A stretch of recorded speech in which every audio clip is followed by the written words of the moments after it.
What's up, y'all, and welcome to the Soccer Comic Rant and Happy New Year.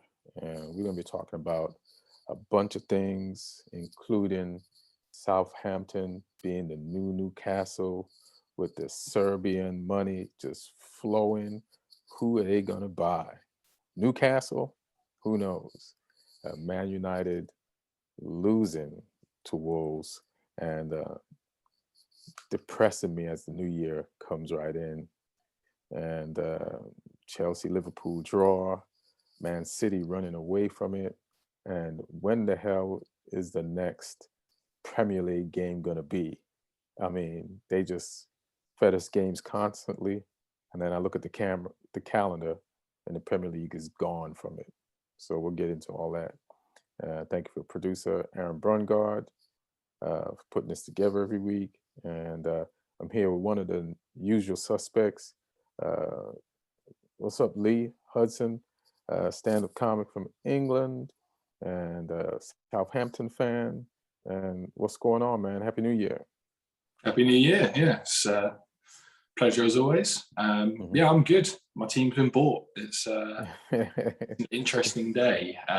It's not quite Newcastle levels. People shouldn't be getting carried away right now. We expect you to win now. Yeah, you're supposed to win the league. If you don't win the league, it's an utter failure, and you should automatically be relegated if you don't win all your next games. No excuses.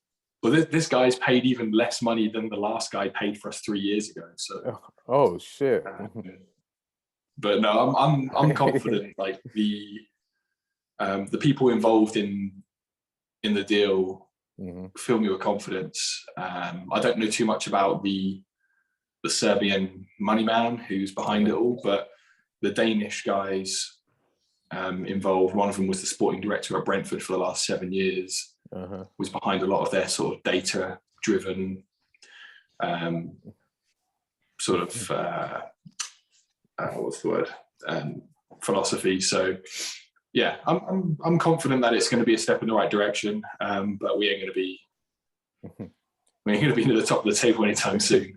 Oh man, it's disappointing. I mean, like, so did the guy really buy it for less than the other guy bought it? So is Southampton losing money? I don't understand. The club's just worthless. The guy bought the Chinese owner who bought us 3 years ago, or however long it was, did so before COVID, and COVID wiped a whole bunch of money off the valuation. Oh, so obviously the club lost revenue for a while. The wage bill is still pretty high, so yeah, the club's just not worth as much as it was then.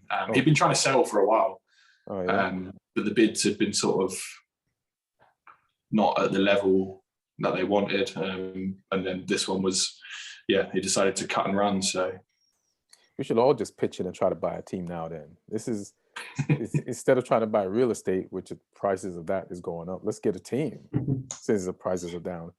Neil, thanks for joining us. I was laughing when you joined because this is how Neil fixes his camera. So then it's perfect, and then he goes, "Yeah, this is how I'm going to just be on for the rest of the episode." No, it's just straight away. As I've actually, I'm using a different prop for my camera. A different prop. I got yoga boxes now. Neil's been doing chest day at the gym. He just wants everyone to see. Yeah, I know. I know he's getting in Premier League shape. He's coming on looking like I put on a lot of holiday weight. Yeah, what do you call holiday weight? Sure, buddy. Lots of candy, lots of coming on here looking like Traore. Yeah, I wish. Neil comes on and greases up his arms before he comes on the podcast. Yeah. What are you saying, Lee?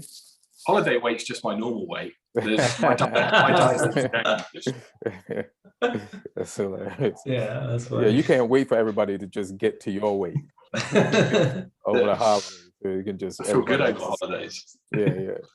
You're like, welcome. That's like when Jack finally died on the Titanic and everybody greeted him. like when he finally died. That's Lee waiting for everybody at Christmas to join his weight class. Welcome back. But yeah, How was Christmas and New Year's for you guys? well, New Year's, I did a show at the Laugh Factory. I did the early show, but driving there, the street looks dead, you know? And I get in there, the club was like half packed, but it was a good fun crowd. But I was talking to Trevor Wallace, and I was like, it's weird tonight. I said, yeah, everything feels like a little off, like just the whole vibe. Yeah. And that's the best way to describe it. What about San Diego? San Diego's fun. I mean, they still, I think, are getting back to, so people are like second guessing how many people, like a lot of businesses are second guessing how many people are actually going to be out there trying to do normal pre-pandemic New Year stuff. But like downtown was pretty packed, I heard. But we went to a place in Del Mar, and that was like right by the coast, and yeah, it didn't end up paying any more than I would normally do on a regular Friday night. So that was a good start to the year. Well, you spend like $1,000 on any regular Friday night, so. No. That was that's been a while. Like, that version of me. I think that's I've said goodbye to that. Oh, cool. So, and I don't think Lee got to answer your question about. New Year's was interesting. Lee got out of jail on Christmas. I did. I got out there, and then New Year's I was meant to have a show, and then that got cancelled. And then I was going to a party that was meant to have like 40 people there, and then only 8 of us went because everyone else either had COVID or was scared of COVID. But I just recovered, so I was invincible. I was fine. Oh yeah, you're juiced up on all the antigens and antigens and shit. It's funny. I went to go ahead. Yeah, it was 8 people. It was chilled. It was nice. Spread out. Yeah. Yo, Happy New Year. I went to like a rich friend's house. It was the most low-key mansion party I've ever been to. It's like it's everyone had their own room. Everybody had their own room, like, we were zooming the party from each room. It was like, how's it going on your floor? Man, it's cool, man. It's cool. Come here. You want to switch floors? Let me know. So yeah, it was like low key. So it was cool. And it feels like the last week of the year is so weird. I made a post about it, but even now it still feels weird. And like, I feel like the games we're going to talk about, they happened a year ago. It's just like, what are we talking about right now? And they all, like, for me in my head, a lot of these games are combined into one game. Well, all your games have the same result, like 1 point. So that's why all your games. Like, we managed to create some off the field drama. Well, I see that the good news is Lukaku has apologized. So let's talk about this Lukaku thing. Let's get into. So based on what he really said, not the edited like newspapers trying to make some money version. I feel like for some reason Lukaku feels like he just left. Is it Inter or AC?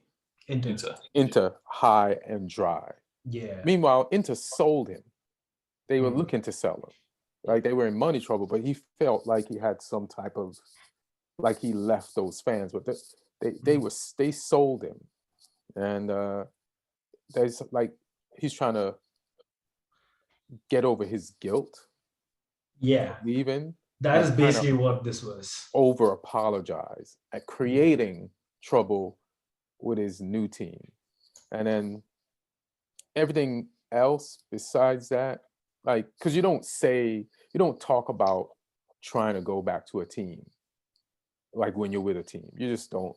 It's just there's so many different versions of players. Like, even a reporter asking Pogba about Real Madrid, when him and Lukaku played for Man United, he saw how much heat that brought Pogba answering a question.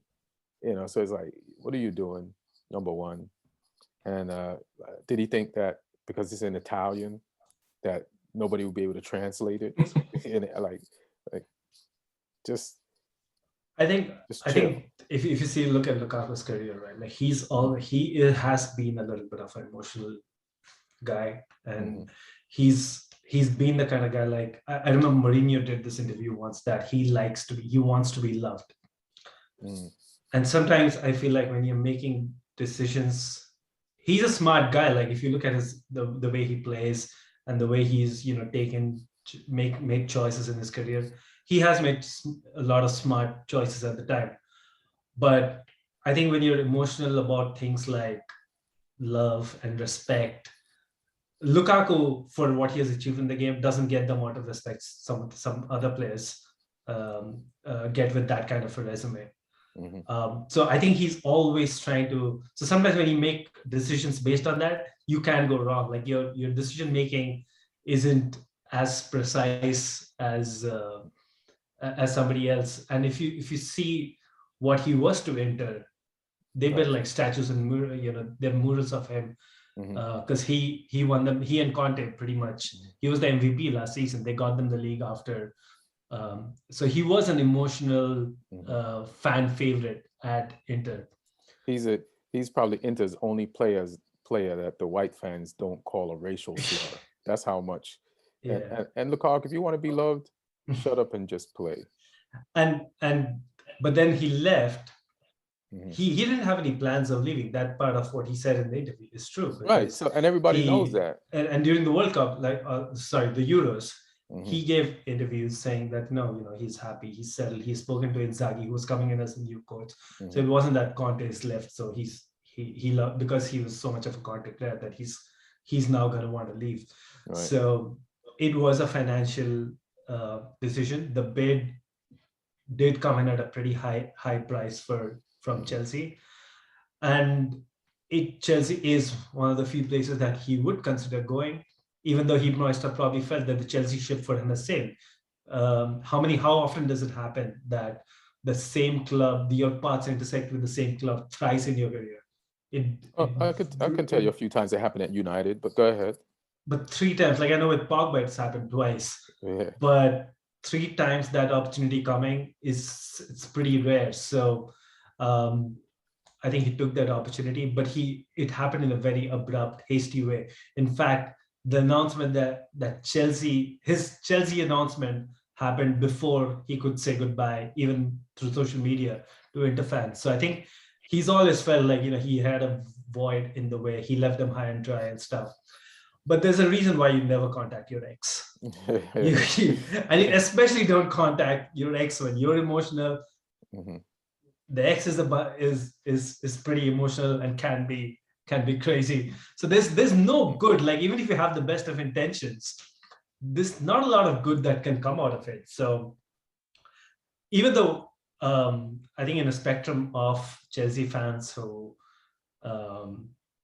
reacted differently, there's a wide range of reactions. And didn't really help what are some of the reactions from? Oh, some of them like you let him fuck off. Like he wants to speak about Inter, like just get him out. Yeah, you now. can't see. So there was that, and I think was more on the conservative end, where because I followed this guy's career while I know context to a lot of these things that he said, even the things that he said about Tuchel in terms of that he's not happy with the situation.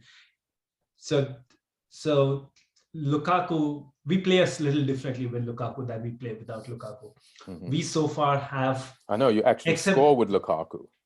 Yeah, and then without Lukaku, you don't score. But except actually this last few games when he's actually made his comeback from COVID. Before that, we were kind of using him as a target man. Lukaku doesn't like to play that way.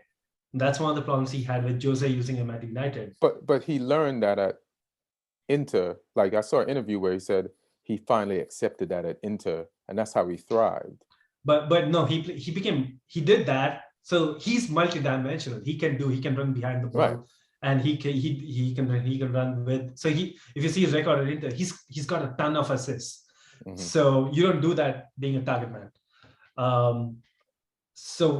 But I think initially, that initial phase, those 2 months before the injury, we were using him as a target man, and he probably wasn't that pleased with it. But there's a simple reason for that.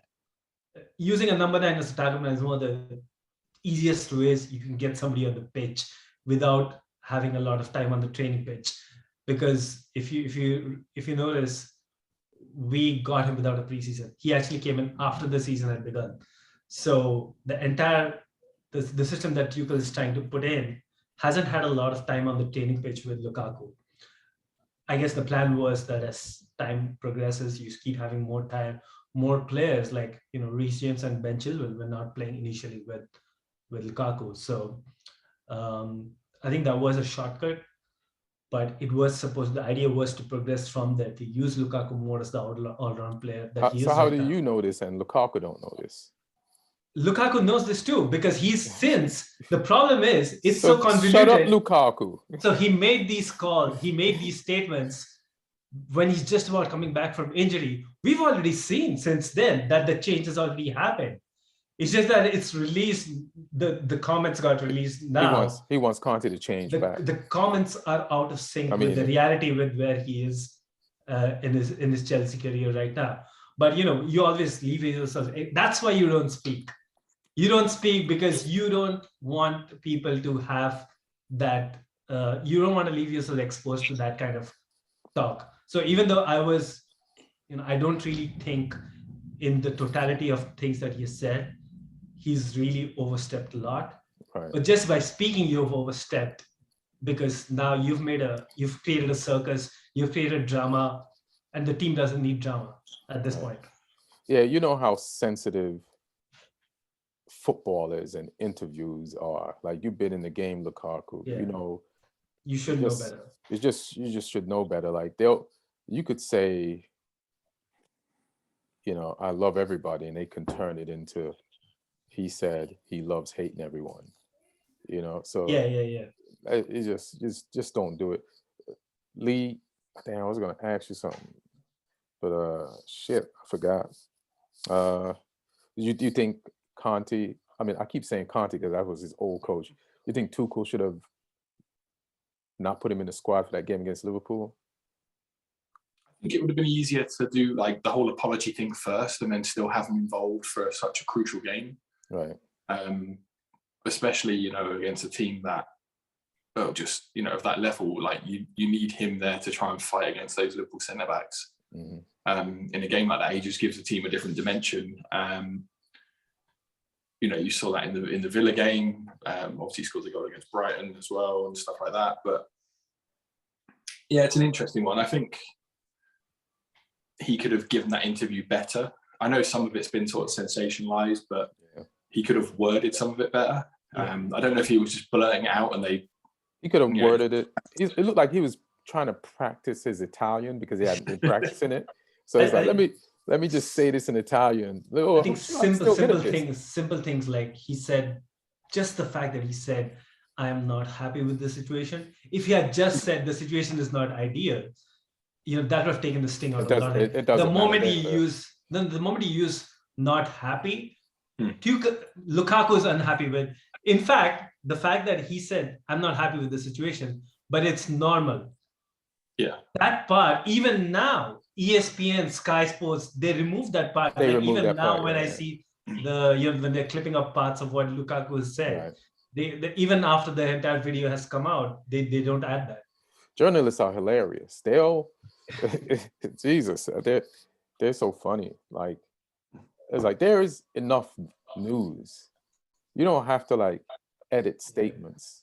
You know what I mean? But this is juicy. I mean, come on, it's professional negligence if you don't make the most of it as a journalist. Yeah, that is true. That is just hilarious.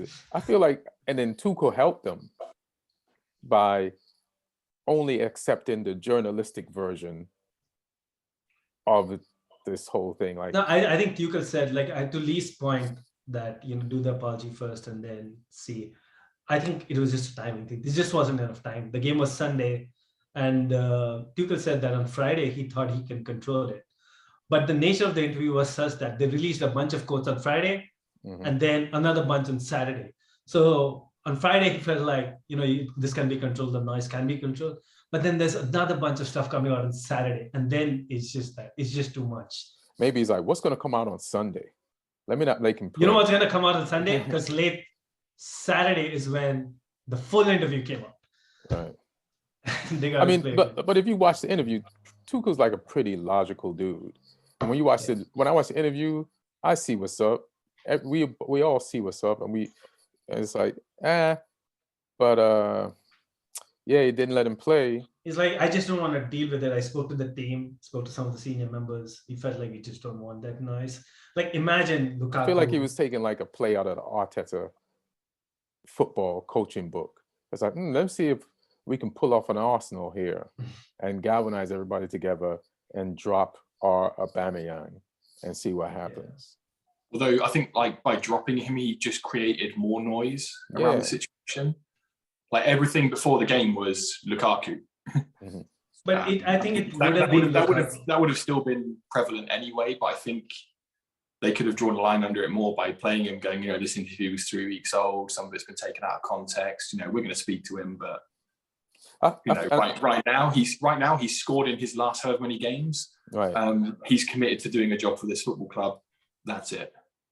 Yeah, I feel like Tuchel took this thing personal. Like he says he's unhappy, but he's been happy around us. So I think Tuchel took that part personal, and Tuchel's point was like, let me take him out, and I'll deal with this after. Yeah. But, so no, he said that it's not personal for me, but I don't really know if it's personal for me. So I need to have that discussion, and I don't want to be having those discussions before such a big game.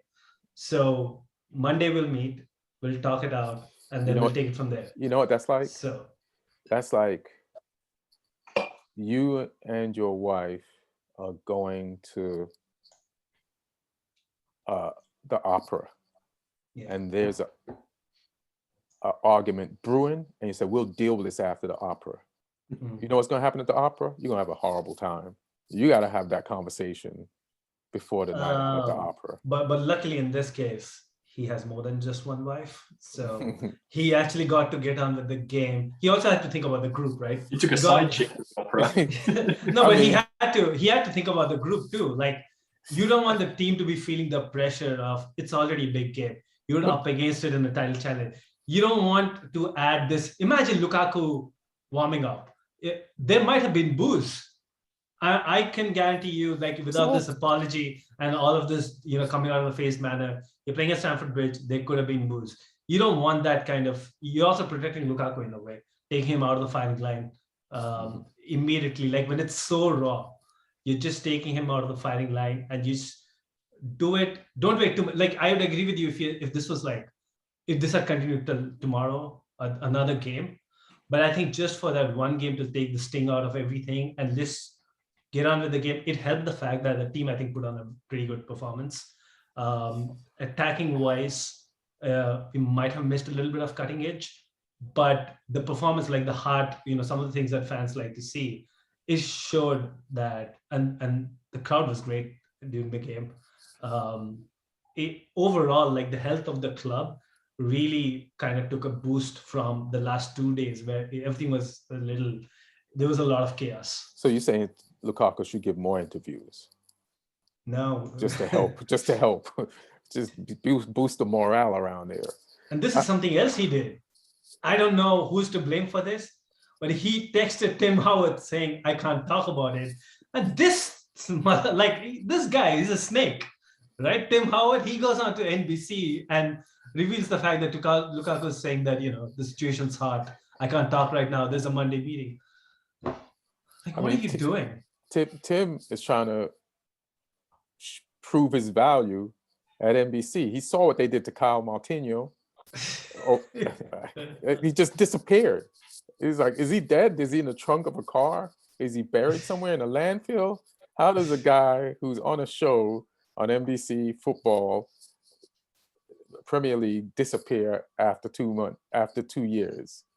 Like, I don't know where they buried him, but Tim Howard's like, I'm trying to keep my job. That was pretty snitchy for that. Yeah, I mean, he's just letting us know he's got contacts, he's got connects. Yeah, they were at Goodison Park together, right? Yeah, and they both played at Man U, and they both probably hate Man U. Tim definitely hates Man U. Lukaku definitely does not have good feelings about Man U. Were they Everton at the same time? No, not at United at the same time, but Everton at the same time. Yeah. That's how they're friends. Yeah. But their exits from Man U are kind of similar, you know, like feeling wise. What do you think of the game, Lee? That was a good game, you know. Yeah, I thought Kelleher in the Liverpool goal stepped up, but I knew it'd be good. Yeah, he's played well in some cup games previously. Yeah. Like, he's a decent understudy. He's a solid keeper. I mean, not much he could do with. I mean, both Chelsea goals were just unreal finishes. Yeah. So there's not much he could do there. But I think he kept Liverpool in the game at times, like with a couple of really big saves. So that was interesting. It was just crazy the way the scoring sequence happened. Obviously, Liverpool go 2-0 up. And then 2 great goals right on the brink of half time, and then just nothing second half. Yeah, it was still a cracking second half. And it was pretty wild. Yeah, it was a great game of football. Like Mendy came up in this that one from Salah where Salah got the shot off. Oh my god! Sort of a little bit early, like he tried to catch Mendy out with the quick snapshot from outside the box, and then Mendy got across great and tipped it wide when it was going in that corner. So that was the biggest moment, I think, in the second half. But yeah, it was a good game to watch. It's just good to see 2 high-level teams going at it and both trying to win the game, which was interesting. So yeah, it was a good game. It was what you'd expect from, like I say, 2 teams of that elite level. Oh, Mane should have been off the field. I don't care. Oh yeah, he really got the elbow out. That's not a jumping arm. That's right. Like. First of all, Mane, you did the same thing, but with your feet against Man City a few years ago. Number 2, you can say your eye was on the ball, but it's football. You know somebody. You know where somebody is. Yeah. You know somebody's there. Yeah. And you know somebody's there, and you putting your elbow up like that proves you know somebody's there. So as much as you're looking at the ball, you know somebody's there. There's no way a professional outfit like Chelsea is gonna let you just have a ball on the wide at the line like that. You know somebody's there. So all your pretending should have got a red card. So Neil, how do you feel about that? But go ahead, Lee. As I say, I think the ref didn't want to make a call that big that early on in the game. He didn't. He just bottled it. Yeah. But Sane made the call. Sane made that call. Mane made that call, not him. Yeah. I actually missed that thing because I started watching. The first thing I saw was Mane scoring that goal, the Chalobah mistake. Oh shit! The goal that he shouldn't have been on the field to score. Yeah. So and then people are like, Mane shouldn't even be on the pitch. I'm like, wait, what happened? So I had to wait till halftime to see both the red card incident, potential red card incident, and Pulisic miss pretty early on, where he has one-on-one with the keeper. Was it a miss though, or did the keeper make a save? Keeper. Well, he didn't even get to make a shot because the keeper ran this way. But like when you're one-on-one, the keeper is at your feet. It's just, but I mean, it's okay. He kind of redeemed himself with that goal later on. Yeah, I'm glad he scored because I don't think anybody would have let that. Yeah, that fade that would have been like he would have been on the bench for a minute. So and the goal he scored made up for that miss. Yeah, but I do feel that was a red card too. But I mean, to Lee's point, like I think that was one of those things where it's such so early in the game that the referee's also warming up, and that's a red after the game. Yeah, it was funny. Like Jamie Carragher tried to say that it was more than a yellow, but it wasn't a red, probably an orange card. I'm like, you're accepting it was a red card the moment you say it was more than a yellow. Yeah, because it's more than a yellow, it's a red. It's a red. Yeah. That's how football works. That's the only card that's more than a yellow. It's a red. It's Neil's T-shirt all day. That's what that is. Or Mane's T-shirt for that matter. Yeah. He should have just pulled out a Liverpool jersey out of his pocket, the ref, and thrown it in Mane's face and said, "Get off." Yeah. But it was a high quality game. I think both teams went at it. Didn't they last time they meet was a red card? Reece James, yeah. So I think that was a part of it too. Like I'm sure that ref knows that happened in that game. He was the same ref, and we hate that ref. So this is the ref that Chelsea fans signed a petition to never officiate a Liverpool Chelsea game ever. And he's got three of our games in, even from a probability wise, it doesn't happen. And he's got 3 big games.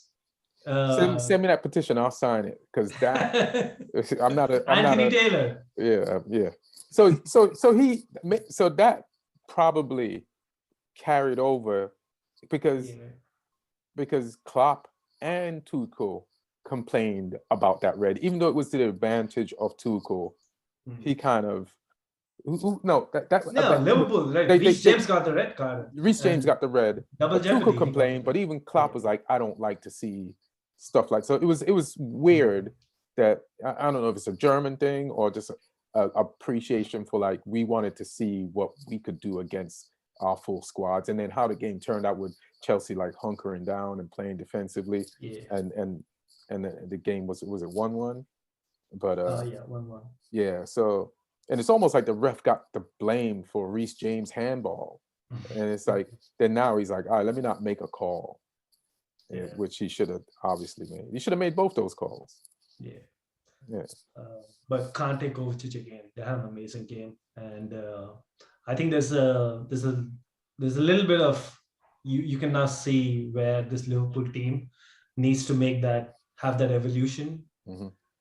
That format of Fabinho with 2 box-to-box midfielders, it only works when those 2 box-to-box midfielders are very energetic workhouses, which is what Wijnaldum and Henderson a couple of years back, where Henderson's older now, Wijnaldum's not there. So suddenly looking at, Grandpa Milner and near Grandpa Henderson, and it's not. I think they need, if you want to continue playing that kind of a system, you need people with better legs than these two. So I would have thought Naby. I was pretty surprised to not see Naby Keita start this game because I know Klopp trusts him. And is he still coming back from an injury at all? Or? I think he's been fit though. Yeah, he's had a few injuries this season, but I thought for these couple of games he has been fit. And if he gets the Origi treatment more than Origi gets the Origi treatment. Like I don't think Klopp trusts him 100. Oxlade-Chamberlain's frustrating as well because he'll have the odd game where he looks like he can do that role for them, and he'll score a great goal from the edge of the box, and he'll put in like a really energetic display, and then he'll be terrible for a couple of games. But he's got injury problems on and off as well. So Liverpool. I think these two, Liverpool, need to make a call if Keita and Oxlade-Chamberlain, if they are going to be, because they need to take over at this point in those roles. Or if you feel like whatever, inconsistent form, too much of an injury record, then you need to move on from there. I don't think they're good enough to consistently be. Keita, I believe in. Oxlade-Chamberlain, I'm just looking at his track record. Can he replace what Wijnaldum did? Not all the time, man. Probably. Yeah, not consistent enough. Yeah. There's times he looks like he can, but it's not often. Yeah, right. And Klopp is no fool. So it's not like McTominay has a good game or he is the coming of the new midfielder we need, and then he doesn't have a good game for the next. It's weird that there's players like that can kind of be good and then not be good. It's you have to really, Klopp made a call with Liverpool's defense when they went and bought the defender that they needed, and with the goalkeeper too. They're like we're not playing around. This is what we need, and we're gonna get it. And then Chelsea did it with goalkeeper and going to get forwards and stuff like that. So I think Salah and Mane had they didn't have an exceptional game, but they had the kind of game that kind of shows you the difference between Liverpool and Chelsea right now. Like they're the level of quality that you get with Salah and Mane, it's just that's the level where our attackers, young attackers, need to aspire for. They're not there yet. So Salah's finish was class. He really sold Mendy on that as well. Yeah, you give him the eyes. Yeah, he went because you worry about, you got to guard the near post, but you really worried about the far post. Yeah. And left Salah foot always goes far across the keeper from there as well. Yeah. He opened up like he was going to, and it was just like, no, there you go. Yeah. And so last minute. And so like not on the ground, high. Yeah, great finishes. And that's like a great advantage to have. You can have a better team, all of that. But your goalkeeper and your attackers, like the amount of clinicality they can provide to a game, it's just that's where Liverpool really are so successful. Those two moments, wasn't there, when Liverpool messed up at the back? It fell to Pulisic, was it? Who tried to go around the keeper, and the keeper that was in but then Chakravarty made the mistake, and Mane just went around the keeper and finished. Yeah. Which is clinical. You got to punish those ones. Why is a 7-foot footballer trying to head a ball on the ground? It's a long way to go down. It's a long way to go down. Like I think he just misses the flight of the ball. He misses the that's flight a of the lot of that's how a plane crashes. It's like it's the guy who's the brace position. Flawless. He's been flawless, right? Yeah, he's been since he's played for Chelsea, and then he tries to head a ground pass. Are you kidding me? And he injured himself again. He's been playing with an injury because we don't like Christensen's been injured and Aspie has had to play as a wing back, so he's been playing with an injury and he re-injured that same hamstring. Again, so I actually don't know who's going to be playing at the back for us tomorrow in the League Cup semi-final. Good. I'm not worried about you. But we need to win this game. Like I don't think we can take it lightly just because it's a League Cup game. And is Arsenal playing? Spurs. Antonio Conte playing Conte for the first time. Oh, so tomorrow is EFL or FA Cup? EFL. So it's EFL. And so EFL Wednesday through Thursday, right? Am I right? And then FA Cup Friday through Monday. Is that what it is? EFL. Let's see who's these games. Who's these games? I know we've got Swansea in the FA Cup. Which I would hope we'd win, but they're not the easiest championship team to play. Oh yeah? Swansea can give trouble. I want to see what's happening in the championship right now. Yeah, Arsenal-Liverpool's the other semi-final. That was it. I knew Arsenal were in there against someone. Liverpool's requested for a postponement because they've had more COVID cases today. Come on, Klopp. Come on. Listen. Yeah, some interesting FA Cup. I just watched. This is why they shouldn't postpone that game. I just watched La Masia play Mallorca in a La Liga game. Like, the oldest player that Barcelona put on the field was Frankie de Jong at 24 years old. Everybody else was his cousins, his little cousins. And PK and Grandpa PK.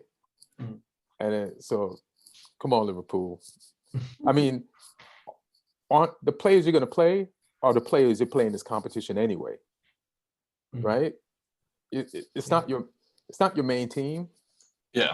No, but it's the semi-final though. You're one step away from silverware. Well, now you don't get to screw over the people who got you there normally. Let them play.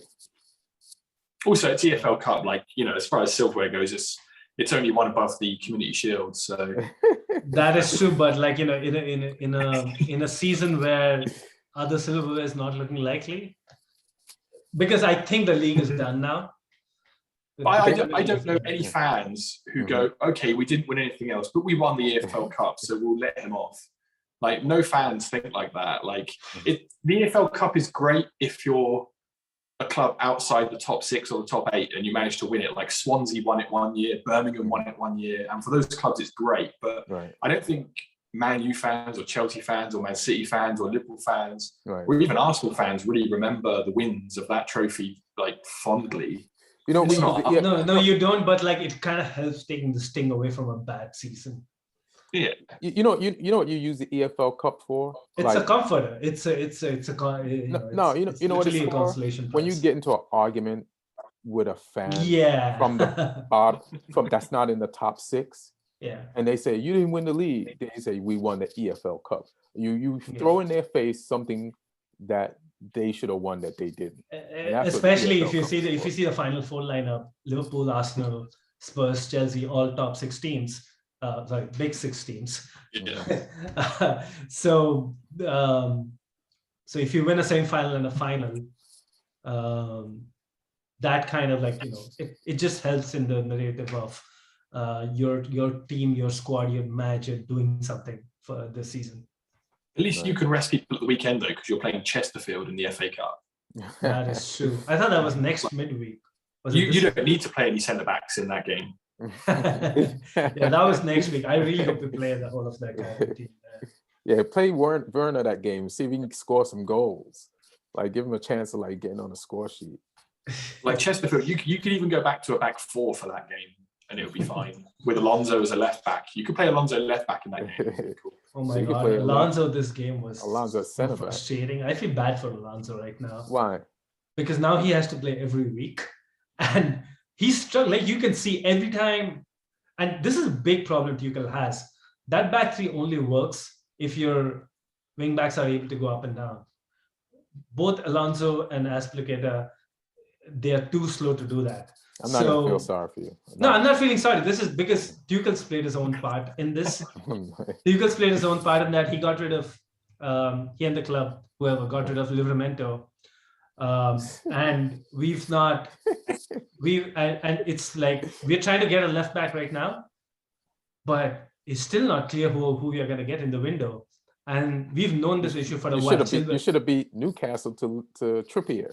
I was saying it was the perfect, because he can play both wing back, left wing back. He's not costly. He's at an age where even when these guys come back, he's not going to demand a whole lot of game time. Yeah.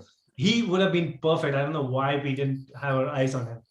I've heard you might be trying to terminate Emerson's loan and get him back. And that is, again, like, I don't know what has changed in 6 months. Emerson's with us. Tuchel would not play him in front of Alonso. So are we trying to get him a backup to Alonso? Because that's not what we need. We need an upgrade to Alonso.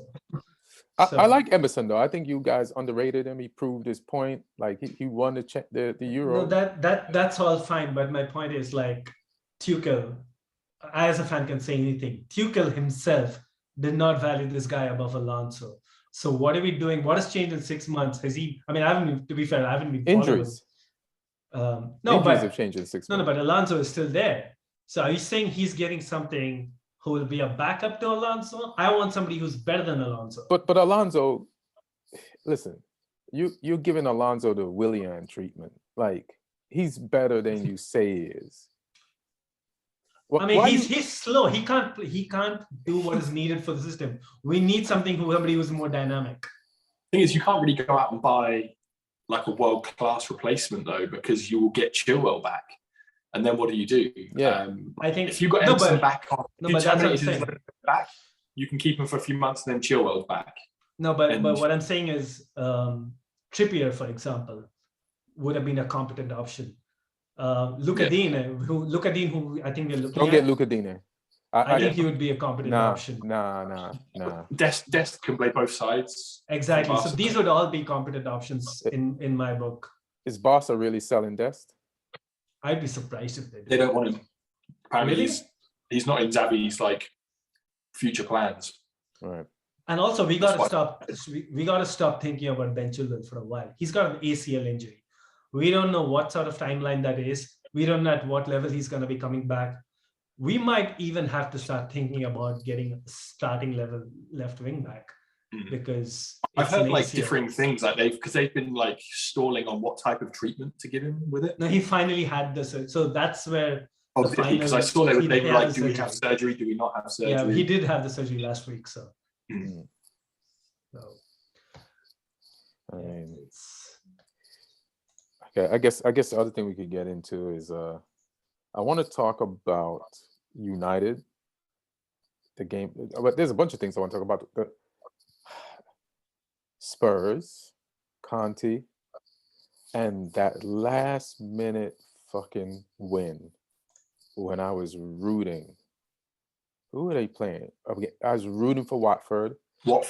And Watford finally like realized, all right, we score, but we need to defend. And if you defend, you could stay in the league and then maybe get a goal. And they did it the whole game. And they just, Sanchez, like a person who doesn't score, was the only person that could get his head on that ball. In the great delivery on the free kick. Great delivery, man. And I that broke my heart. I felt like I was a Watford. It broke my heart more than a Watford fan. Because I don't need Spurs to maximize all their points with the battle for fourth with United. But I like Ranieri, and I just thought they did a good thing. And then there was a penalty that Watford, at first I didn't think it, but after the game, I saw that play again. And it was a penalty. I don't know what the ref was doing. But that shit was a penalty. I don't know if you guys remember or you saw it, but that's a penalty. So I don't know.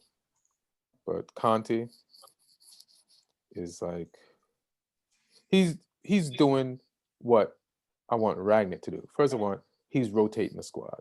He's using everybody. There's people that you forgot was on Spurs, and you see him like on the field starting a game. You know what I mean? And he's like using the squad. And I think he got there during right before international break. And the players that were left there, he drilled them for that time until everybody came back.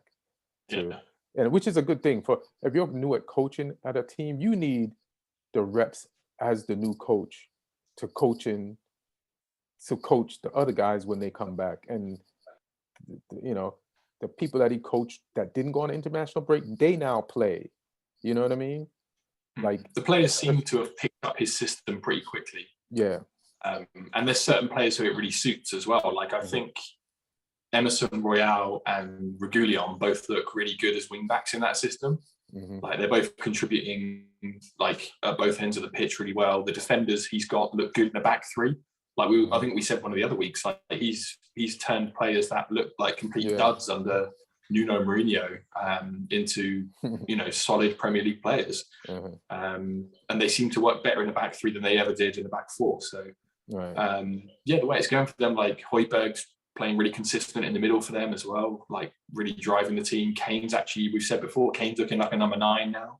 Like scored this game, but he's in the box, he's creating problems. I think he was offside when he looked onside, maybe in that game, was it? But Spurs also had this thing where the last 3 games before this, they had a man sent off from the other team.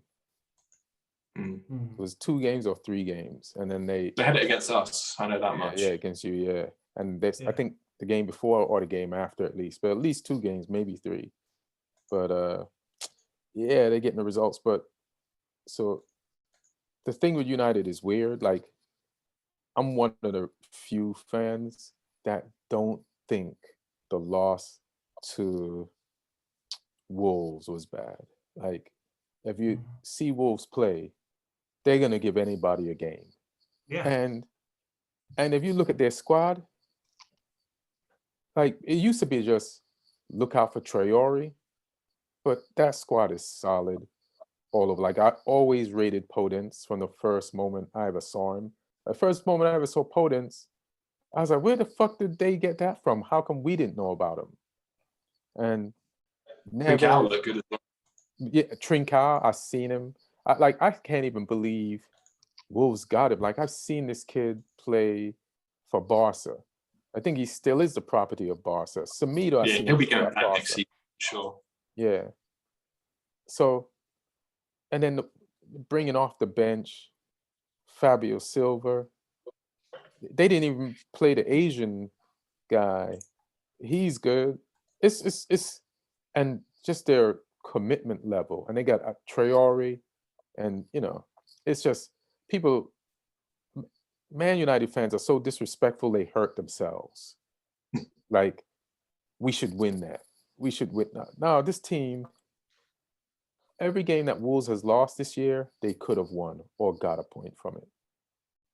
They've been under the radar this season as well. And the manager's doing a really impressive job there because, he wasn't a big name appointment that people would have pinned for there. But like, he's come in, obviously another Portuguese guy who can work with the players that they've got there.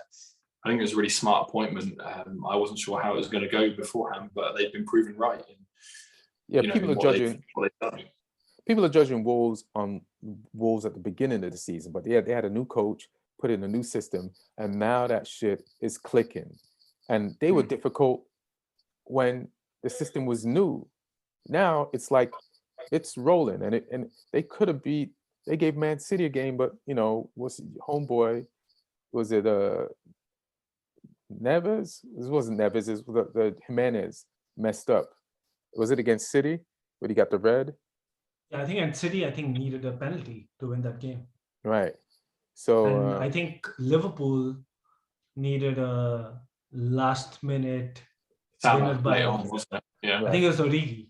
Yeah. Origi, sorry. Yeah. And they drew with us. They drew with you guys. So I don't think from a result point of view it's a shocker, but I think the way they dominated Manchester United. First half. People are going overboard with this first half. No, I think even the first half, they dominated a lot. But if you see overall, the XG differential on that game was the second best Wolves have had in the season. And the best was against Watford, who are in the relegation zone. But most of those are those shots in the first half. True that, but like United had nothing. Like United had, I think, an XG of 0.5 or 0.6. Whoa, bro. Whoa. 0.6. So can I just make a thing about XG? Sorry to cut you off. Yeah. So XG, tell me what XG is. Expected goals. You know what XG is? For when I think of Chelsea and XG is chances blown. No, that might be true, but the fact that those chances existed shows how dominant you're in a team. But for Chelsea, because you guys create, I wanted to say this like the other day, like you guys create so much chances. XG is really chances blown, like clear cut chances. Yeah. No, in fact, what you're saying is true. It's essentially quantifying. When we keep saying, when you look at a game and you keep saying, hey man, it looks like you guys created a lot of chances, but what does that actually mean? It looks like you guys blew a lot of chances. Yeah. So just quantifying that is what XG is. So in terms of performance, I think that not the result, but the performance is what I think should really bother Rangnick, because it's kind of like you don't expect great progression in a couple of weeks, especially with COVID. You've had a huge gap between training sessions and matches, but you still expect the team to be progressing in terms of performances on the field. I don't think that's really happening. They haven't really shown much of an understanding of the system yet either. It still looks a bit lost and a little bit aimless, and like he hasn't figured out who operates best in what positions. Mm-hmm. And I'm fine with that.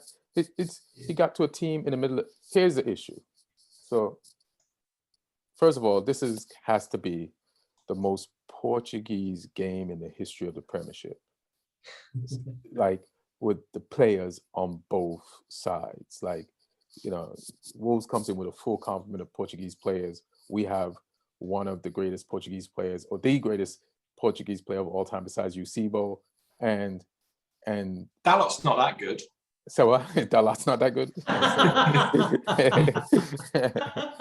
That's what you think. I disagree with you. And we got goddamn, what's his name? Bruno. Bruno. Yeah, Bruno was very good, I felt, when he came on. Yeah, but he subbed in, and Dalat, and who else do we have there? Tellez, so it's like Dalat and Tellez didn't play, but just like that, this has to be the most Portuguese, like most players lined up against each other on opposing sides in the history of like the Premier League. But the thing with Rangnick, here's the issue. You know what the problem is? He wants the job. So to get the job, you have to get results. So which takes you away from what you should be doing, is laying down the foundation week after week, game after game, to win, not this season, but next season. And he's trying to get the job and get in the top 4, or else he loses the consultancy thing. So a lot of people are saying, what is Man United doing? Nobody's going to respect the interim coach, and that is the problem. I think it's the opposite problem. And the people who are saying that, right? I think sometimes pundits just hear something and then they all just say it, because there are so many low-key interim jobs in the Premier League. Like, if you want to really be honest, Tuchel's job is an interim job, right? I think every Chelsea manager's job is Every Chelsea manager's job is an interim job. It doesn't matter what the contract says. Tuchel is 2 games away from being fired, 2 losses away from being fired. He is an interim coach, technically, or not technically. Ranieri at Watford. Ranieri at Watford is any Watford coach is an interim job, right? I think a lot of teams are kind Conte of like that at now. Spurs. That's an interim job. I think a lot of teams are like that. Like, if you see the number of clubs that have in the last 5 years fired a manager not that far away from when they really were good under that manager. Right. It's crazy. Look at Chris Wilder, the things he did for Sheffield United. Within a season of things going wrong, he was fired.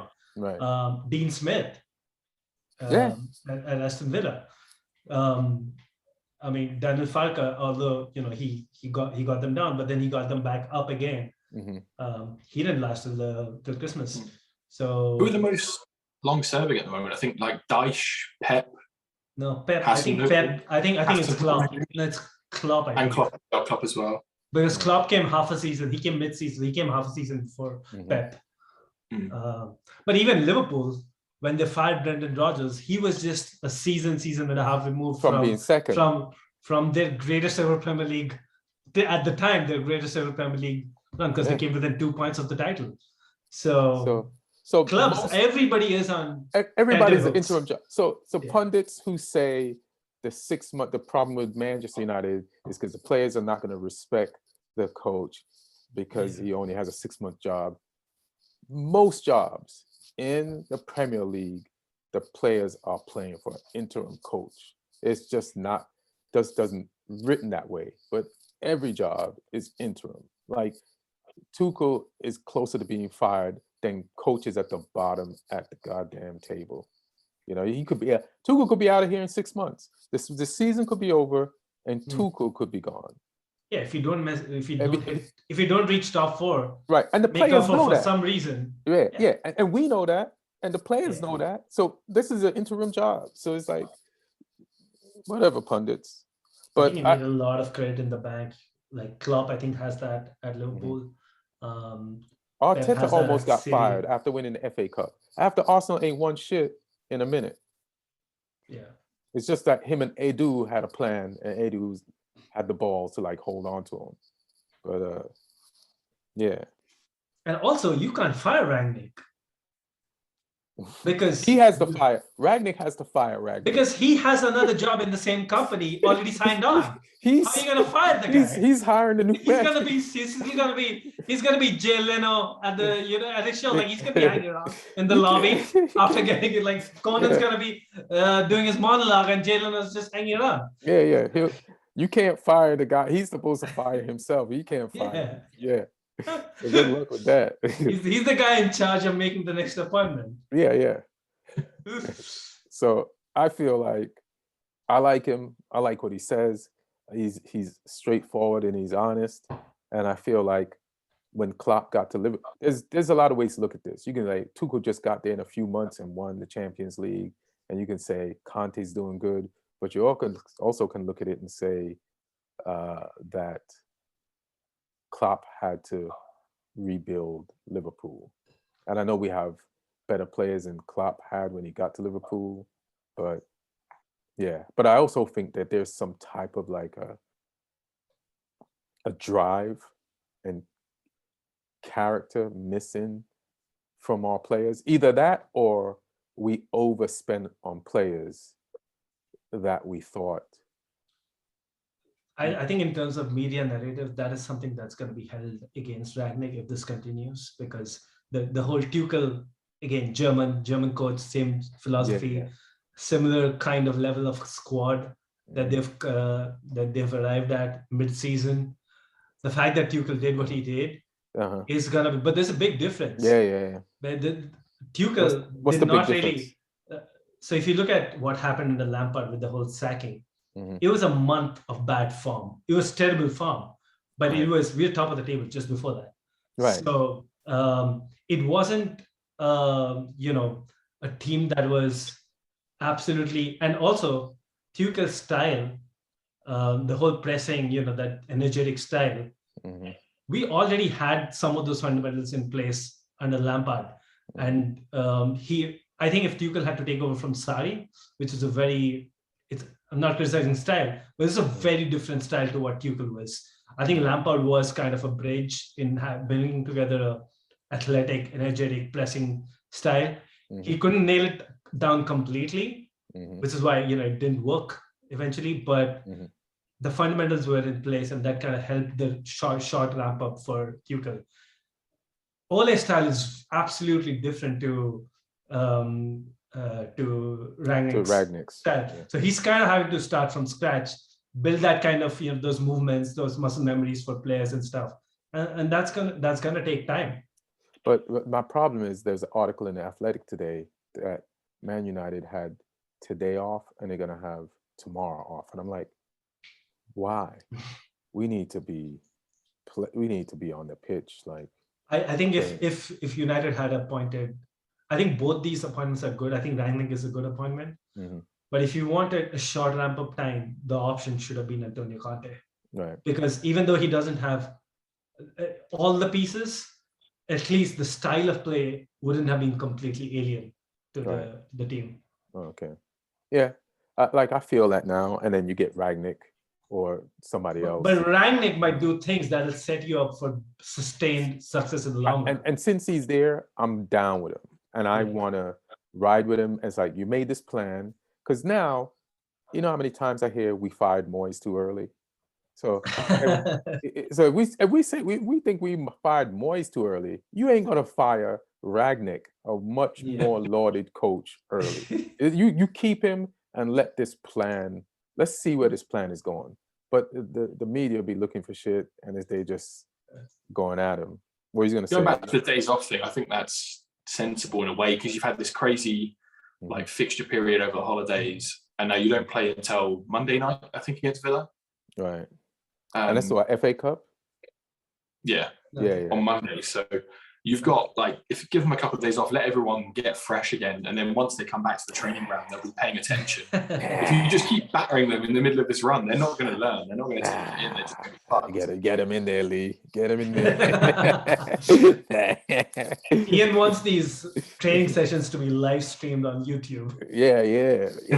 I want to see them training. Ian's going to be watching, scoring each of them on effort. Listen, man, I can't enjoy my week knowing that these motherfuckers are on vacation. I gotta see. I gotta know. The squad needs a rest when Phil Jones has to play.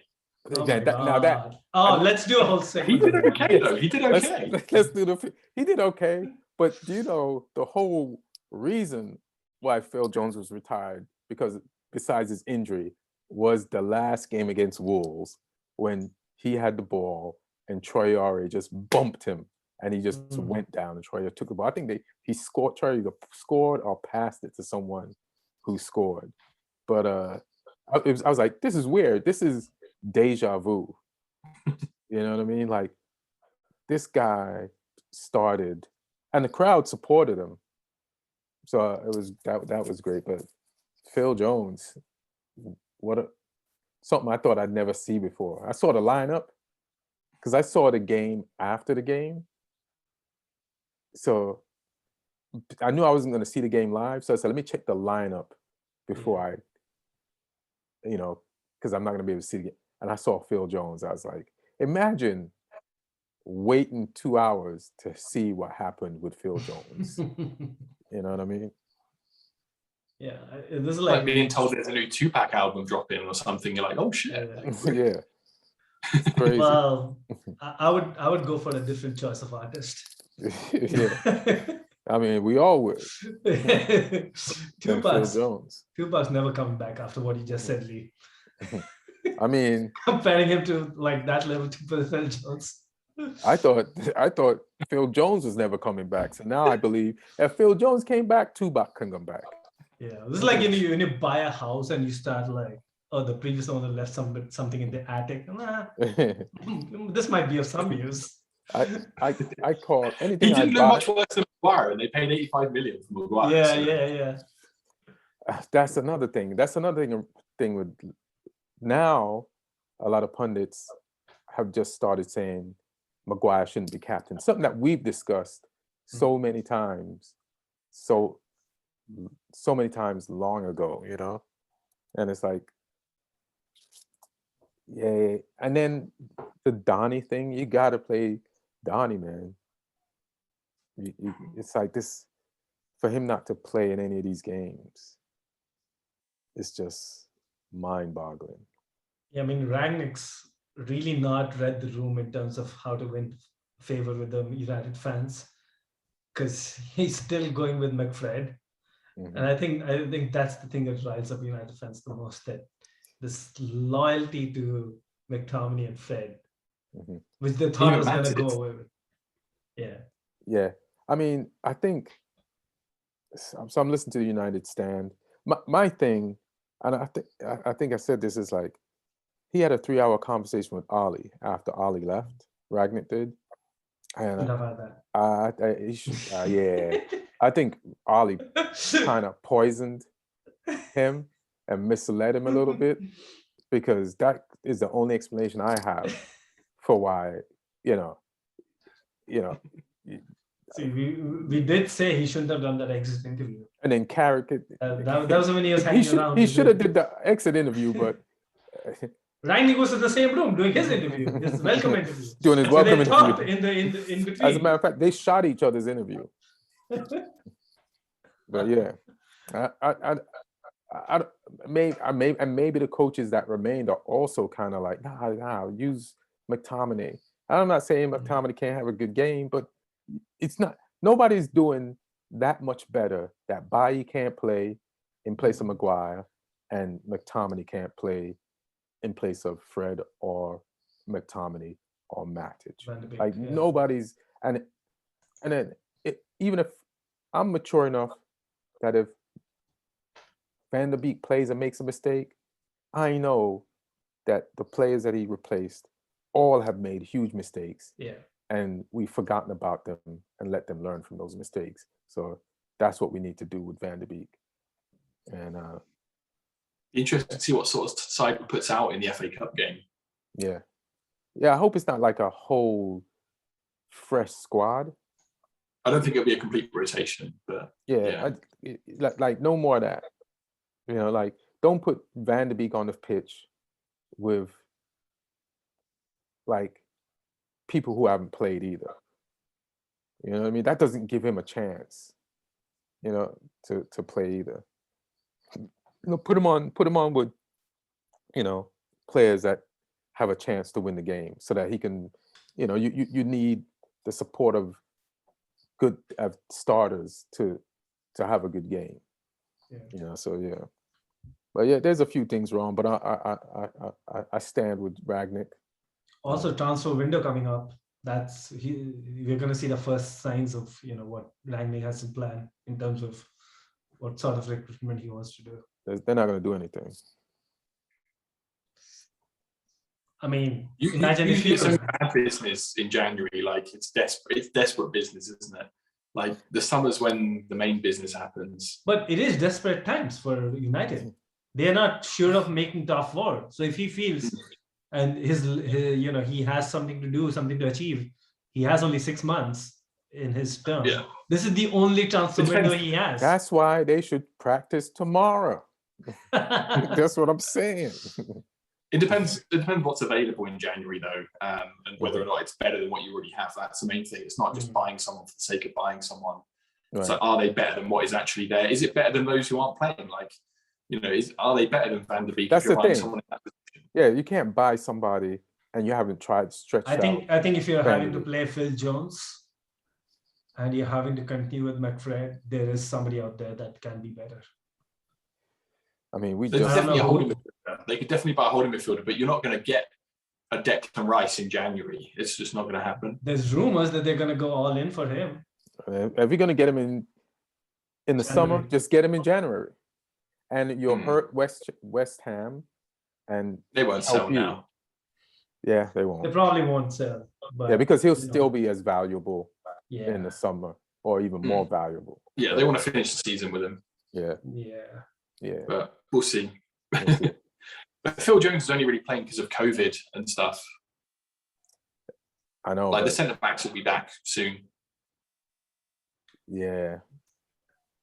Imagine Varane, like Champions League Varane, being told like you gotta start next to Phil Jones.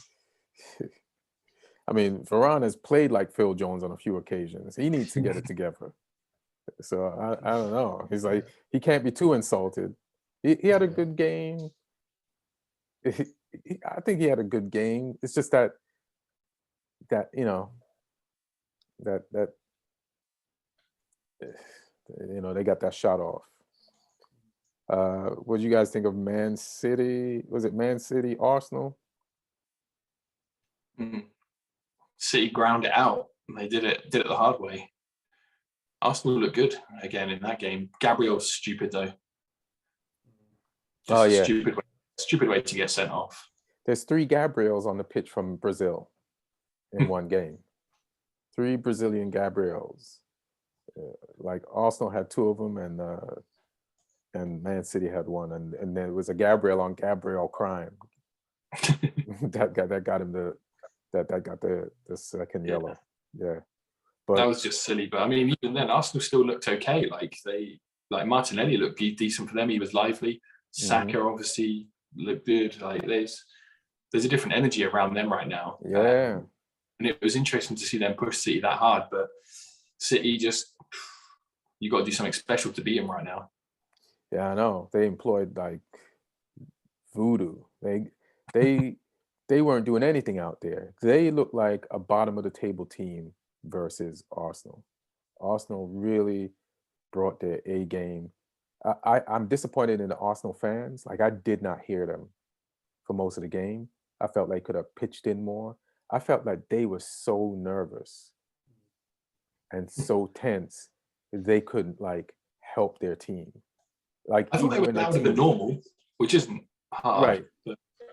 Yeah, and that's another thing. I spoke to like Lloyd in England, and he said he went to a game like Villa versus Arsenal, and those fans don't really cheer.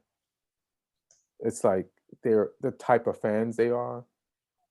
You know, it's not Brentwood vibes. You know what I mean? It's like it's like LA Laker fans. You know, but I feel like the fans could have gave more. That might have helped, but that team, Arteta, man, like even like if we had won that game or tied against Wolves, I still feel like Arsenal would be prouder with no points this weekend than we would have been with a point or 3 points from this Wolves. That's how good Arsenal played this weekend against Man City.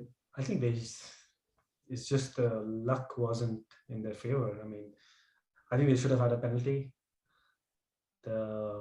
Martinelli missed that open goal, and then you concede deep into extra time, stoppage time after 90 minutes. Yeah, I mean, a silly red card is. Yeah, they did everything, I think, to get those 3 points. All right. Their penalty, like they keep comparing both penalties, right? Mm-hmm. And people say, why didn't the ref look at ours? And I'm like, if the ref looks at yours, so the Arsenal fans, he's going to see 3 different things it could be. But when the ref looks at the City penalty, he's just going to see one thing, and it's penalty. So just because the ref if the ref went and looked at that play, it doesn't mean you're just going to get a penalty. Then they're like, well, he should have went and looked, even if he didn't change his mind. It's like, so you just want to waste time. Like, I don't think it should have been a penalty. But I think the City, Bernardo Silva, Xhaka, once the Xhaka's involved in the play, it's a penalty all day. Yeah. That's some Xhaka shit.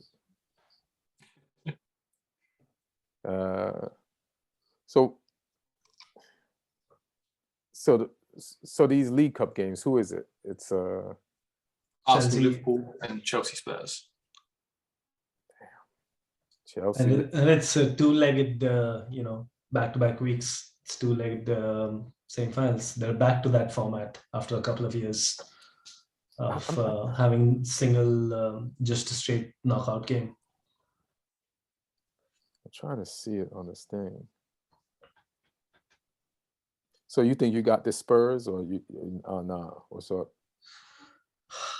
I really don't know what sort of a team we're going to play, because apparently the last game we already were playing a few players with injuries, and then they got injured, and so they're expecting a lot of changes.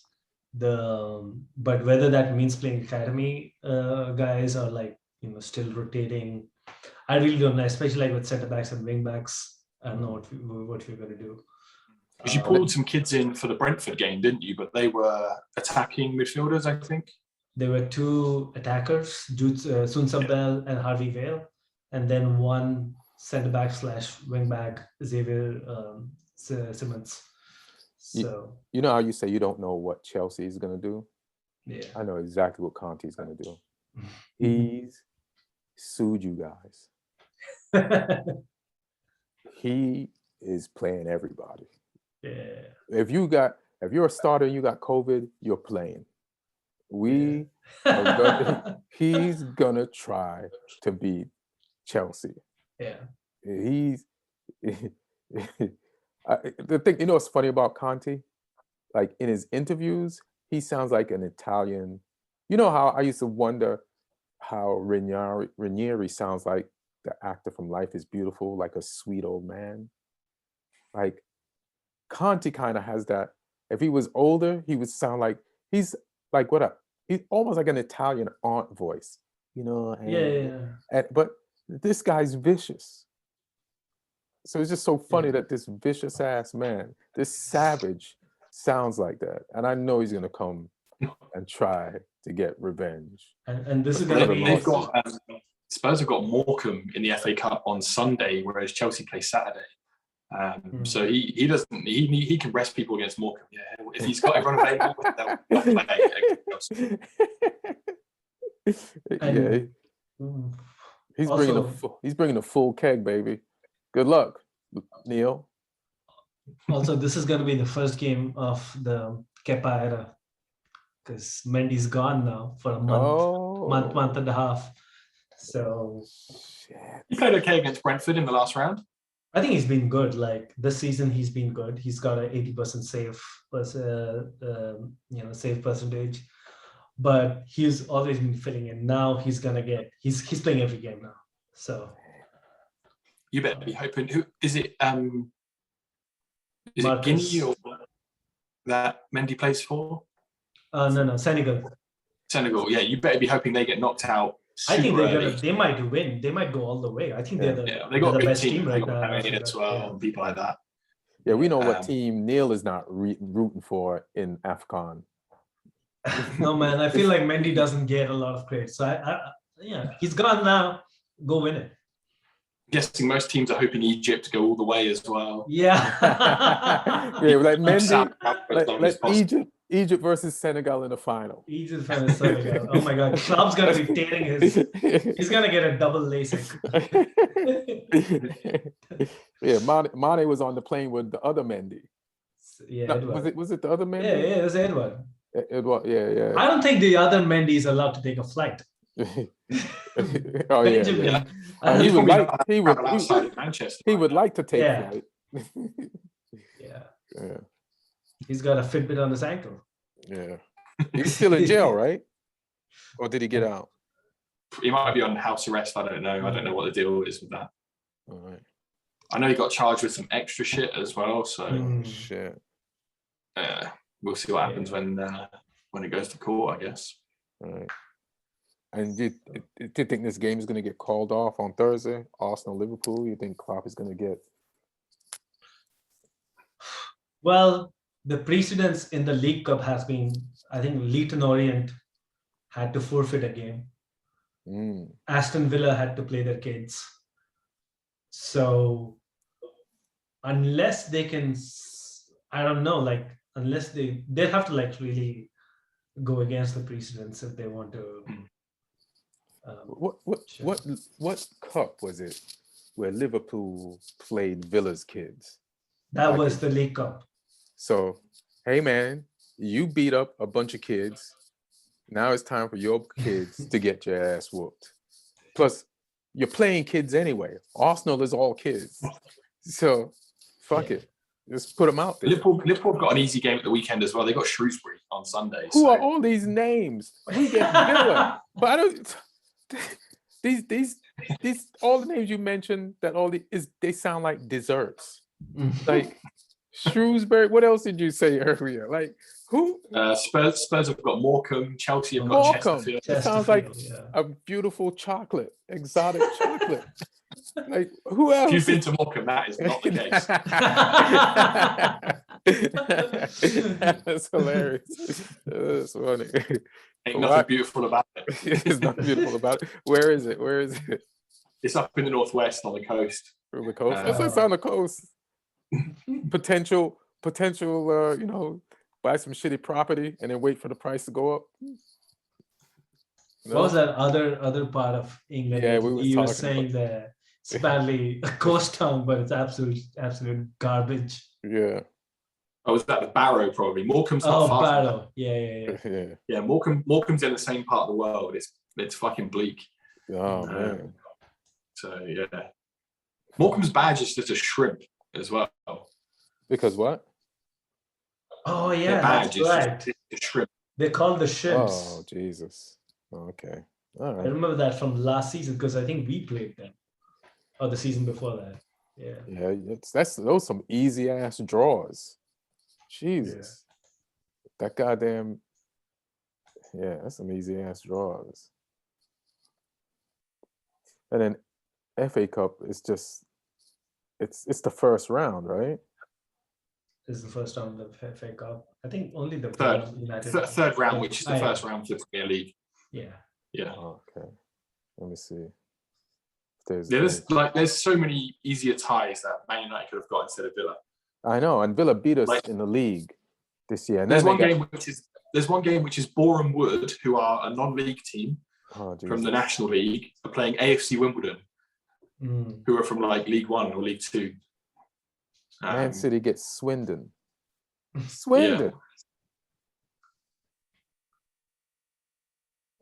then we get Villa. Brentford got Port Vale. Mm-hmm. Yeah, there's a lot of way easier games you could have got. Yeah. I see that. We didn't. We got beat when we played Villa. We got beat by the coach they fired. So now we get the coach that they hired to fire the coach that beat us. So yeah, it's gonna be great. Even our game against Swansea looks tougher than most of the other teams' games. Yeah, because Swansea name sounds familiar with the Premier League. You know, how they doing in the where are they? The Championship? They're in the Championship. I think they've had a bit of managerial turnover. Yeah, they're in the bottom half. I don't know exactly where. Oh, wow. Yeah, they're definitely not anywhere near the playoff places. Yeah. They're 17th out of 24. So yeah. It's funny, Wolves play Sheffield. Leeds versus West Ham on Sunday. So that's crazy, a draw. Yeah, Tottenham. Say that name again. Morecambe. Oh, okay. Yeah, I couldn't. Some of there's 2 silent letters in Morecambe. It seems like. Like I'm looking at it's more. Yeah, more Camby. So the B's silent. At least the B's silent. Yeah. You've got Leicester Watford as well. It's another all Premier League tie. Yeah. Yeah, we don't want no parts of Watford again. So, yeah, we got to get it together. But there was some good games. You know, I'm trying to see if there was anything else popping in the news. So West Ham play Leeds. West Ham plays Leeds. Yeah, that's interesting. Yeah, that's interesting. One of the big stories I mentioned earlier this week was when I saw that apparently Rooney's being lined up to replace Benitez if he goes to Everton. Oh, yeah. It's on, which man. is pretty crazy. It's like, listen, Rooney might one day become a better coach than Benitez, and I doubt that, but he's definitely not a better coach than Benitez now. And Everton ride this Benitez thing out. It's not like we're Everton. Everton is 15th. Like, once you're going to get your players back, you're not going to get relegated. And Rooney's not going to... You're too close to the bottom of the table to change styles for some coach that with less experience. But the thing with Rooney is he's doing well, though, like in the Championship. In horrible circumstances as well. So they are bottom of the table. Like they Derby? Derby, they're I think on 11 points. But that's because they had deduction. I think they had a 25-point deduction, something like that. Well, let me see. Let me see if I can see so go ahead. They should really be, because they have 7 wins and 11 draws. They should be on 21 plus 11, right? So they should be on 32 points, which is about mid-table. But Neil, of all people, knows that doing well at Derby doesn't equal Premier League success. So, well, for a coach. Well, Everton would take top 4 in the first season. Yeah. How many points did they get deducted? I think they got, so it looks like they got deducted 21 points. Jesus. Yeah, it was big. So they would have 31 and they would be like... They would have been 32. All right, so they would have 32. They would have been like tied for 13th or 14th. Yeah. He's done a good job in difficult circumstances, but that's no real indicator that he could do well at Everton. If it wasn't his boyhood club, then the link wouldn't be there. So how many teams go down in the Championship? 4, I think. 4? Oh, they're going down then, because it's 3 or 4. Yeah.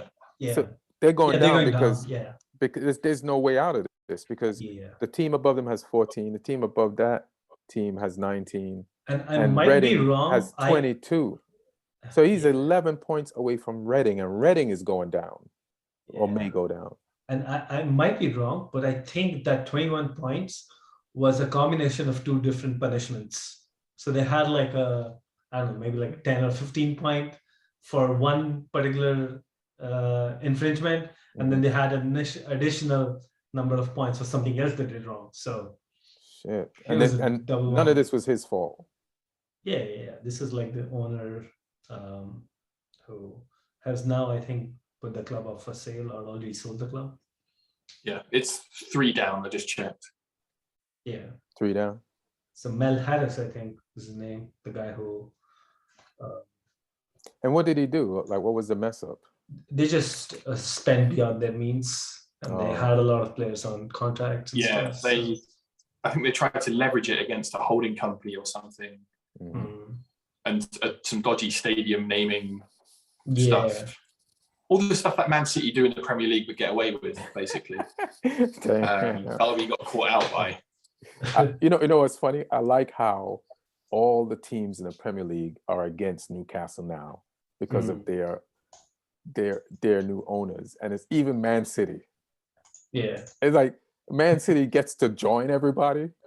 No, Man City did the smart thing. They abstained because they know they're going to be memed if they say something. They say if they go no against Newcastle doing that, so they're like, well,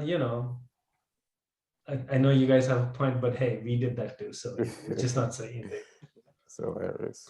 At least Newcastle has fans. Yeah. It's funny that they're just showing a lot of Newcastle stuff out here in our league, especially like the 2 years when Newcastle came second in the Premier League behind United. In the 90s. Yeah, in the 90s, and Kevin Keegan. And it makes me realize how much pain the Newcastle fans were in. But they also are entitled because they use that 2 years as their total identity. And it's like, no, your identity is most of what you've been, not the 2 years under Keegan. You know what I mean? It's like, that's who you really are. But now, with these new owners, you might, that 2 years might be, a lot of years. So we'll see. All right. But I think it's been a fun podcast. I was looking at the transfers. So Yeah, oh yeah, that's good. Did the Trippier transfer get announced officially, or is it still being a rumor? I don't think it's been announced. I think the only transfer that's been announced is Watford signed someone, Brentford signed a backup goalkeeper. They signed Jonas Lössl, who used to play for Huddersfield, and there's been Everton. Oh, yeah. Because Raya for them is out for the season. And Man City sold. This is how easily Man City is going to win the league. They sold. That they can afford to sell a forward in the middle of a title. Yeah, because you can sell a forward when you don't use them. Like, they're like, what are we doing with a forward? We don't use forwards. Get him out of here. Sell him. That is just crazy. I mean, that's just Pep flexing. Pep's like, you say I need to buy a forward? I'm going to sell him. I'll sell the only one we got. Yeah, it's funny. That is just crazy. Yeah, I don't. Because I thought he was playing at the beginning of the season. Some got a few goals. Not really. I can't remember seeing him play in a minute. He did play a game or two in the beginning of the season, but they've been, they haven't really used him. That's a nice signing for Barca, though, especially with Aguero gone. Yeah, they need. And then what's his name is injured. Dutch guy. De Jong. The other De Jong. Not De Jong. Well, Depay, sorry. Depay. De Jong scored the winner for them, didn't he, the other day? Yeah, I just watched half of that game before this podcast, and Luke De Jong, he's not been performing up to Barca standards, but he hit the post on a bicycle kick in the first half, and he was threatening. So I'm gonna watch the second half after this. But yeah, at least it was all kids, 17-year-olds. I don't know where they're getting these people from. There's a generation of La Masia players that, because they were saying during the broadcast that in the last 10 years, only Sergio Roberto came out of La Masia.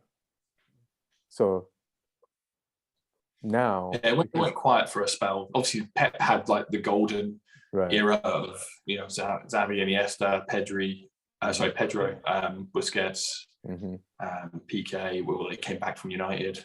Right. Fabregas, yeah. Fabregas came back. Messi, obviously. And none of the players in La Masia could come into that team. But I bet you all those La Masia players from 10 years ago, it's like, why couldn't I have been born now? I could have finally played. When they look at like a 17-year-old playing for Barca, starting, and they're like, shit, I didn't get a chance. You still need to be a special player. And you look at like Gavi and Pedri and Fati, like these guys are special players. Like even if they had superstars, I think they'd still be knocking on the door. They maybe wouldn't be playing as much as they are right now, but these are special players. Well, they just got a new one. Let me see if I see this. Wait, I didn't realize they've closed the gap on the top four. Yeah, they got a couple of wins over the holidays. Yeah, they closed. Oh, and Atletico lost 4 in the bounce. Yeah, and Man they really fucked up. That really, that is bad. And then that's why Moa is hitting me up. He's like, we're gonna finish second. Oh my God, don't do this. I want to see I think next to seeing Newcastle relegated, seeing Barcelona in the Europa League would be amazing. Or even the Conference League, that'd be so hilarious. If Barcelona could. Yeah, I'm just looking at the Barca lineup now for that game. It's like, look at it, right? There, Garcia and PK at centre back with Mingueza right back, Araujo left back. Those guys have been playing, but then you go ahead of that and like Puig and De Jong, but then Gonzalez, Akpomak, and Jutla. Yeah, I don't know who these guys are. Yeah, yeah. What the fuck is a Jutla? You know what I mean? Like Akpomak. Akpomash's name I've heard mentioned, to be fair. But... Well, he played good. Let me see if I could. Jutla is 22 years old, so he's not like a teenager. Right. But this, he's been in the B team, but Akpomak is 17. He's 17. He's the one, but he stood out, in the first half. Like he's 17 years old, so they kept on saying, for some weird reason, they kept on saying his first name and not his last name. That's why I didn't realize it now that it was the kid. But is they saying Shakur? Ilyas Akpomak Shakur. That's his name? Yeah. That's like Tupac Shakur. It's Chakkour. Is is Ricky Puig on the move? Because I heard some rumors. But yeah. Chakkour, he's got Moroccan parents. Oh, okay. That makes sense. Born in Spain, Moroccan parents from the sound of it. Like that team is so young. Puig was old.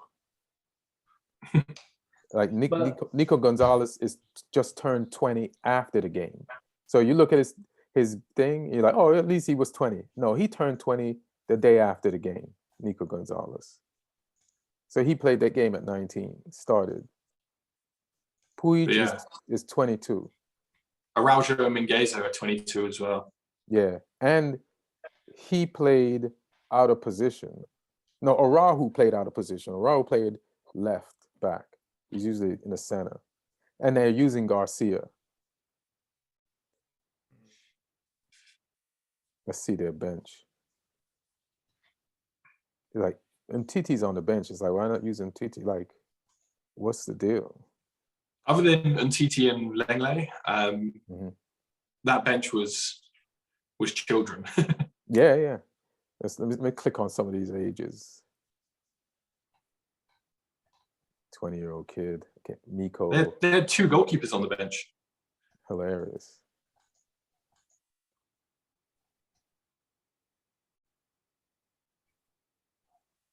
Yeah, it's their Barca B team. Yeah. Yeah, some of them are around like 2022, but yeah. Right. If you're 2022 and you're watching like a 17-year-old kid start in front of you, and he's playing like he should be out there, and it's like they found another 17-year-old kid. Meanwhile, they still have Gavi, Pedri, who didn't start, Ansu Fati. You just mentioned is Depay, not as just all the players. Like if that kid is, I mean, what an academy. Mm-hmm.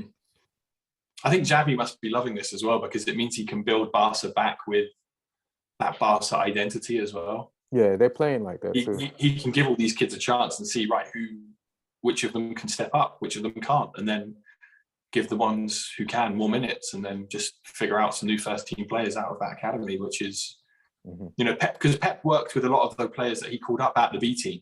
Right. So like Busquets and Pedro and people like were playing for him in the B team when he was there, and he took them through. I think like Xavi and Iniesta were already in the first team, right, with the previous managers. But yeah, he brought these guys through. So yeah, it's interesting. It could be about to happen again. Right. You know what my only beef is with Xavi? He looks like he dresses like an Armenian cab driver on the sidelines. I was like, every time I see him, I was like, where is his taxi? It's like, what are you, you're shabby. What are you wearing? You have more titles than everyone. Like, what do you, like even the commentator was like, hey, he's dressed pretty plain tonight. I can't say shit with some of the stuff Hassan's always been wearing this season. He's been looking like he looks like he's come back from a German wedding. Yes, one weekend he looked like he came back from a wedding and then he changed half time as if he gave a speech at the wedding. But yeah, some games recently though, he's gone back to the baseball cap and the tracksuit. He's gone back to the Tony Pulis couture. I'm gonna see if I can put this shabby outfit in the in the thing. Hold on, let me see if I can share.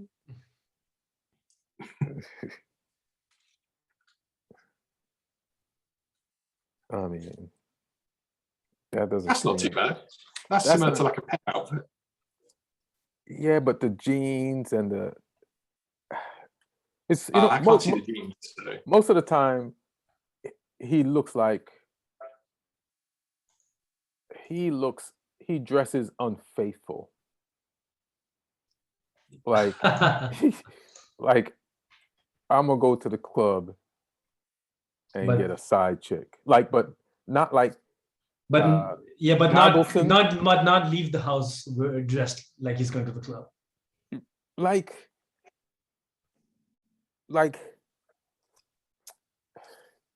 it's almost like a henchman. You know what I mean? It's like let me see it, like shabby.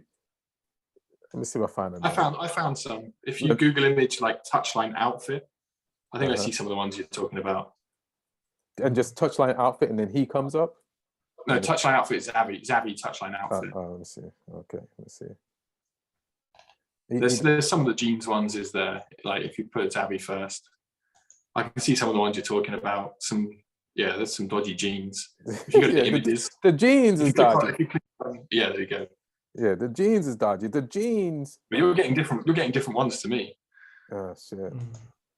Like it's the jeans that kind of make you trust the person or not. You know what I mean?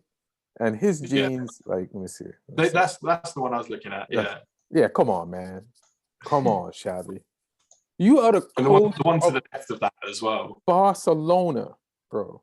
These are taxi driver. You're a hip taxi driver, and you're gonna try to sleep with one of your passengers. I think the suit, the blazer has kind of gone out, right?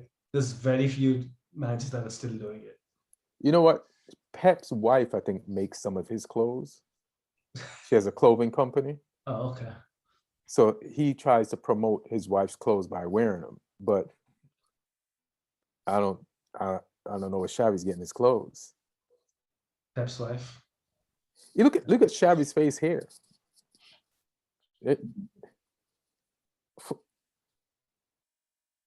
he looks like he didn't play football. Like this one.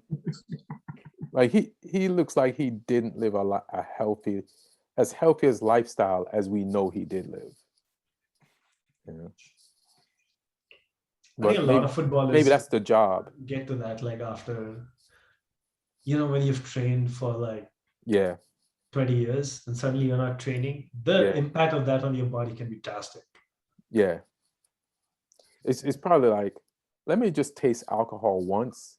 Like Wayne Rooney, I mean, look at how far, like even though he's on a training pitch, like he's fallen off the cliff. To be fair, Xavi went and managed out in Qatar for a while. And I'm pretty sure he was eating some pretty lavish meals. In Qatar, but they were probably putting on banquets for him like after every game. Right? Yeah. I mean, I'll be doing the same. I mean, it's tough because you can get the best food. Yeah. And you didn't eat it before out of discipline. And you're like, you know what? I'm just gonna eat, and then I'll just get back everything one day when I decide to. But yeah. I mean, I've been eating like that without the career to show for it. So, yeah. You just want to get that out the way first. Yeah. It's hilarious. You're not, you know what's, it's not that it's dangerous what you're saying, but here's the funny thing. So I look back at a bunch of old photos of friends that we grew up with them. Like in our heads, they were fat, right? Or overweight. And then I look at these photos like, why did they tell us they was fat? And why did we think they were fat? Like, they weren't, but they were bigger than us because we were twigs. Yeah. So it's like the perspective of what somebody was, it's just weird when you see the photos later on. Like, wait a minute, Fat Pat wasn't fat.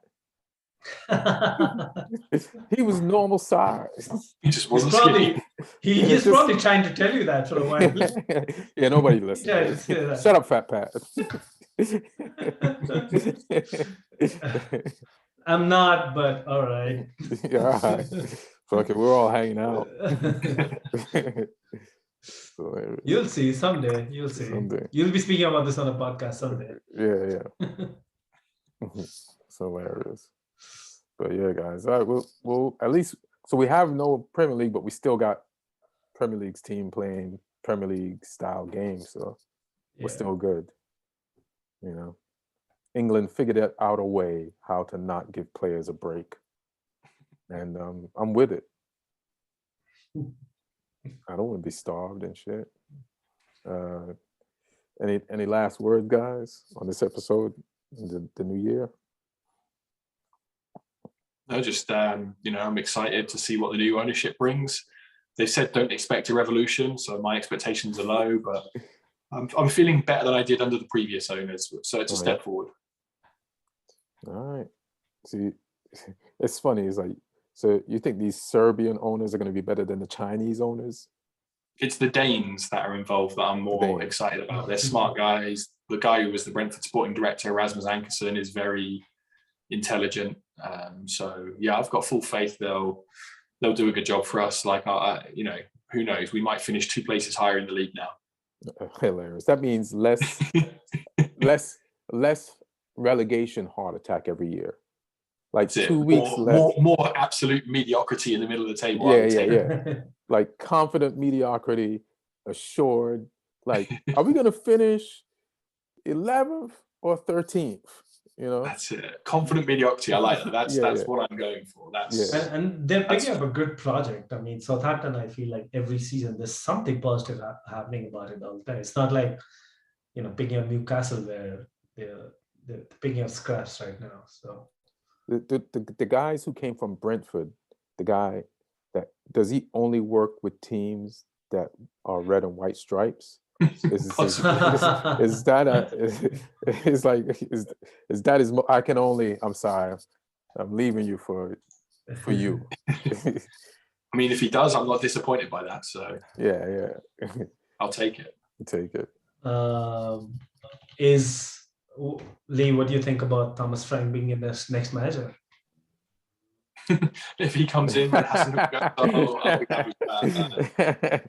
No, I mean, every manager at every club has a shelf life. Wow, I get Hassan Hutel has been there for a while, so he's already come out on record though and said like previously that he considers it the perfect job for him given the level of autonomy that he has. Like they allowed him to design the whole academy like coaching syllabus. You don't know Hassan Hutel plays. So yeah, he's got full reign, which he wouldn't get at most other clubs. And I know they let him wear whatever he wants on the sidelines. You're right. I mean, what sort of job would you want to leave if they keep letting you lose 9-0 and not firing you? Like, if he was a pilot, he would have been fired after the first one. So you almost crashed that shit. Like, yeah, it's, So yeah, I think he's happy. It depends if he gets a big offer or if the form goes down the toilet so much that they have to fire him. Both of that's the crazy thing with Hasenhüttl. Both of them are equally possible. He might go on a crazy run and a big club might go or he might lose 5 games in a row and get fired. Hasenhüttl gets a full story arc of a season in. He has a part of the season where he might get fired. He has a part of the season where they're in the middle of the table. He has a part of the season where they might get relegated. And he has a part of the season where they're like, other teams are going to buy him as their coach. Like he has like all of that every season, Yeah, which is very unsettling as a fan to try and like he might leave, but for what reason? Don't know. You can't do all that. If you do one phase of that in another club, you're fired. Yeah, like other clubs won't let you go through the cycle that Hasenhüttl takes Southampton fans through all year. So yeah, it's a roller coaster. Yeah, absolutely. So all right, guys, great seeing you. Thank you, Aaron Brungardt, for producing this, and Happy New Year, everybody out there watching and listening. Happy New Year, everybody. Yeah, man, we back, and still zooming it, avoiding this Omicron. Everybody be safe out there. 1.